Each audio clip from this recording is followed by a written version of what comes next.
I'm Clinton Griffiths. If you've been watching the wheat market lately, no doubt you've been watching the rally. With prices up double digits this week, leading the charge into the green for the last three sessions. And that's spilling over into other grains. Ag Day's Michelle Rook is here. Michelle, what's causing these big gains? Clinton, with some near-term and contract lows in the corn and wheat markets just last week, some of the rally has been technical and tied to funds buying or covering their short positions. However, the catalyst has been weather, especially for the wheat market, with emerging U.S. and global production concerns. So wheat and even corn are now adding some weather premium.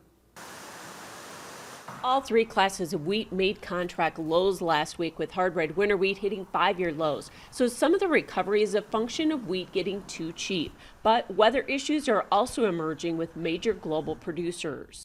We have to be concerned with the dryness and the heat that we've seen in China and the impact that's having on their Chinese wheat crop. He says wheat in Australia and the Black Sea are facing problems, including this week's state of emergency in Russia due to freeze damage, with estimates of 10% loss. Heard of some frost issues in Russia. We believe that the Russian crop is likely smaller than what the USDA is currently projecting.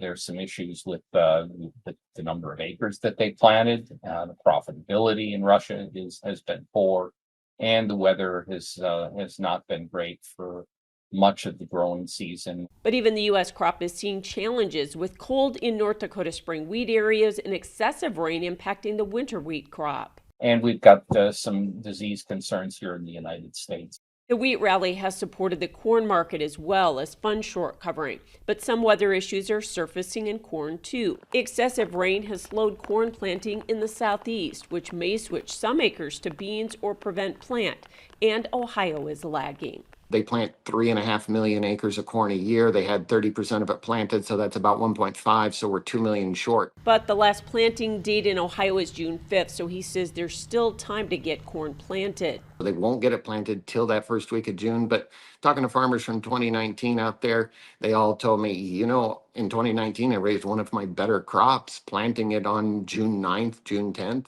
While she thinks the corn market is adding some weather premium, corn has a seasonal tendency to rally this time of year. But he says those pops can be fleeting. 75% of the time, you're going to see the high occur before the 4th of July. You won't want to sell because you won't be convinced that the crop is going to be there, but 75% of the time it is, and you've got to be ready to make some sales into that, especially if we can get up anywhere near that $5 mark. I'm Michelle Rook reporting for Ag Day.